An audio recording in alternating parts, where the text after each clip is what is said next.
Supreme court ने corona virus की आलमी वबा के तेजी से फैलने के सबब उत्तर प्रदेश के 5 शहरों में लॉकडाउन नाफिज करने के इलाहाबाद हाईकोर्ट के फैसले पर मंगल के रोज रोक लगा दी है। हाईकोर्ट ने हुकूमत उत्तर प्रदेश को कोरोना वायरस की संगीन सूरत हाल के पेश नजर प्रयागराज, लखनऊ, कानपुर, बनारस और गोरखपुर में 26 अप्रैल तक मुकम्मल तालाबंदी नाफिज करने की हिदायत दी थी। चीफ जस्टिस शरद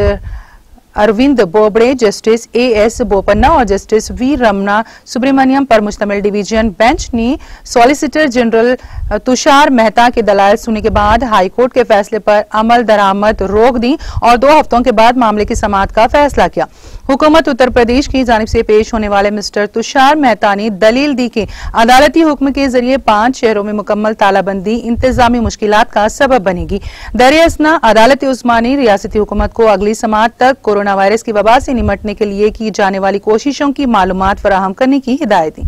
मिस्टर तुषार मेहता ने उत्तर प्रदेश हुकूमत की जानिब से आज सुबह इस मामले का खुसूस जिक्र करते हुए इसकी जल्द समाअत करने की दरख्वास्त की थी,